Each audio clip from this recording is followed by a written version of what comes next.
kind of end result of the Enlightenment rational process, which is why in issue 10 you see Pico della Mirandola, the Renaissance philosopher. So he gets a little panel in there, because at the very start of the Renaissance, he stood up and said, look, we are human beings, we're imitators, human beings. A horse never wants to fly, a fish doesn't want to run, but people will swim underwater, people want to fly, we're imitators. And Pico, way back then, said, let's imitate the angels, let's imitate the best things we can conjure in our imagination, because if we do, we will become them. I do not believe liberty means doing whatever you want to do whenever you want to do it. It's the pursuit of what is good, true, and beautiful and virtuous. And we must be clear about that, is that we want people to live in alignment with their creator. We want people to do things that are meaningful, not be captured by sin or demagoguery, nonsense, or patterns of, let's say, destructive pleasure. And so liberty is to set the captives free. That's why Jesus came. He came to set us free from our sins, from eternal bondage. And we're here in the earthly domain to try to allow people to pursue what is virtuous. So that's the fight worth having. So this one is going to be about basically the death of Charlie Kirk and what's currently going on in America today. Pretty much unacceptable across the board. I think it's kind of ridiculous that we've reached a point where people on both sides don't realize anymore that we need both sides. The left has a purpose, the right has a purpose, just like a mother has a purpose and a father has a purpose. There are different characteristics that each side is supposed to be bringing to the table. And it used to be that the left would bring the heart, that this is a line we cannot cross because, we must be careful that we don't overreach and create injustices where we don't intend to. The right was supposed to be the firm hand, like a loving father that doesn't want to whip your ass, but he's going to, because sometimes corporal punishment is needed, uncomfortable truth, but it's a fact. It's sometimes certain measures have to be taken, even if they're unpleasant, and the reason why is because of the results that will occur if we don't take such actions. A good-hearted person will understand this. Like when I was a boy and my grandmother would spank me and send me to my room, but then later she would call me back, and no matter how much I hated her in the moment and tried to push away, she would pull me in tighter, and she would say, I only do this because I love you, right? And she would hug me. At the time, I didn't believe her. Didn't make sense. Like, how could you treat me in such a way and love me? Like, how can you cause me hurt and pain and claim to love me? I had the mind of a child. I was a child, so I didn't understand.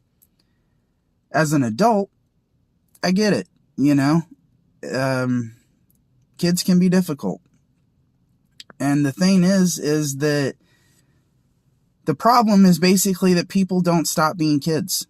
It's, I have nonstop debates all the time with grown adults who should understand the way of the world by now, how to behave, how to interact with your neighbors, like basic fundamental things that should be pretty obvious to the average person. I mean, we only spend our entire lives learning these things since we're knee-high to a grasshopper.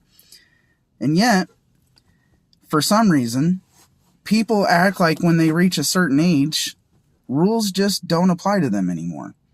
That somehow they are beyond rules and regulations. And the interesting part is I have even met certain individuals who fail to meet the rules and standards that they are setting, that they claim that X matters or Y matters.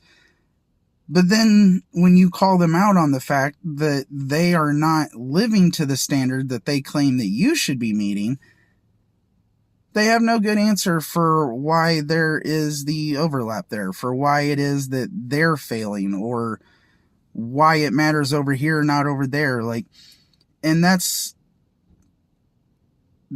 a big component to what is happening, is that no one wants to live as a collective anymore. It's all about the individual. Whatever I'm feeling in the moment, whatever I'm thinking in the moment, whatever it is that I want now, well, that's the way it's got to be. And it doesn't matter how it affects someone else. It doesn't matter what he thinks or what she thinks. And it doesn't matter what he knows or they know. It doesn't matter what truth is. It doesn't matter what what the person has said or claimed in the past. It's just in that moment. That's all that matters, is what do I want right now? What do I need right now? Me. I.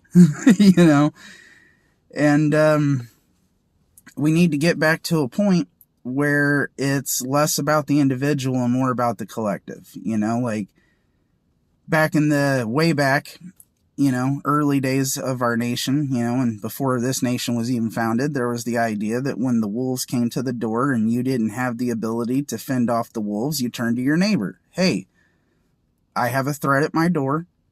I cannot meet the threat. We need to bundle up, buddy system. Maybe I stay alive.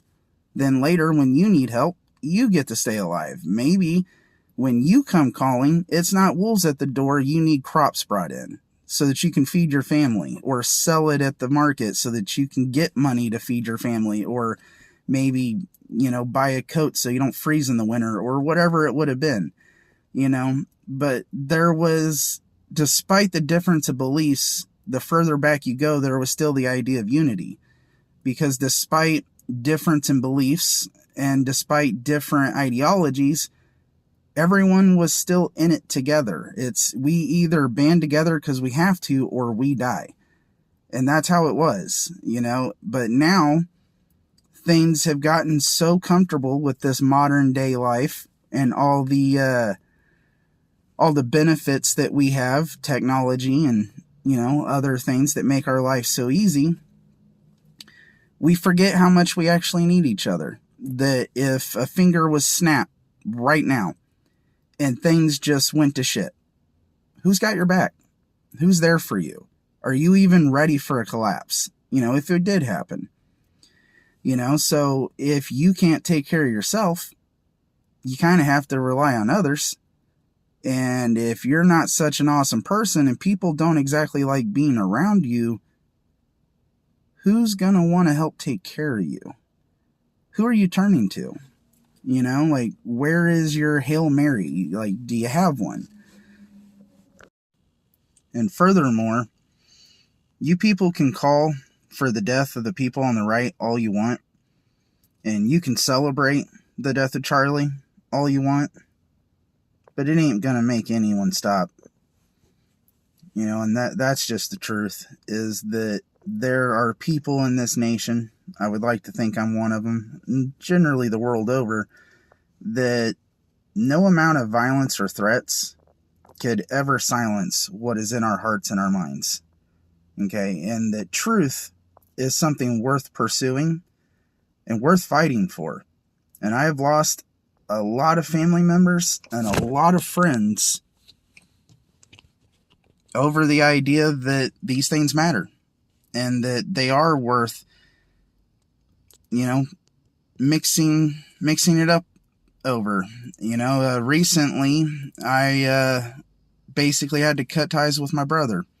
Because rather than actually get to know where I stand on things and what I believe and why, and maybe find some common ground, or even just understand where I'm coming from, he sees it as a fight. A fight that he's going to win no matter what it costs, even if it costs our relationship. And, I had to do the healthy thing and basically just cut ties with him. And it hurts a lot, and it's funny because before I made the choice to cut ties with my brother, I literally had a talk with my grandma about the idea that it broke my heart that every time I talk to my brother about important issues, he has to turn it into a screaming match and a outright confrontation and a fight. That it can't just be a civil conversation. He can't take the time to just understand me or know what I believe and why. It has to be a battle. And that bothered me because I thought about it, and it made me think that what if we were born in a different era? What if we were born during the time of the Civil War, when brothers were killing brothers, over ideas, over beliefs, which is about as disgusting as it gets, the idea that there was no way to reach commonality, to understand that we're building something together. It had to reach a boiling point of like, hey, I'm going to kill you over this. And it breaks my heart to think that me and my brother would have been no different. That we would have been on different sides, fighting for different things. And that potentially the bullet that took my life could have been his. Or vice versa. Okay, I had to kind of stop there because I was starting to ramble. Got a little off track. Lost my train of thought a bit. But the end-all be-all for this video would be this. And that's that you guys took Charlie from us, all right? Our best and our brightest. Charlie was the kindest, and he really went out of his way to be understanding with people, to be passionate about the things that he believed and that he wanted to share with people. And in general, he just was our best. So the next time that you guys think that Charlie was so bad, just remember that. He was our best. And you took him away. So now, as bad as you thought he was, we that remain are what you have to contend with now. Okay, and that's the truth, is that you took away the soft cushion over a complaint that it was too rigid. And now you get to find out what rigidity really looks like. Now you get to know what it really looks like when people step up to the plate. Because quite frankly, the kid gloves are off. And that's all I have to say about that.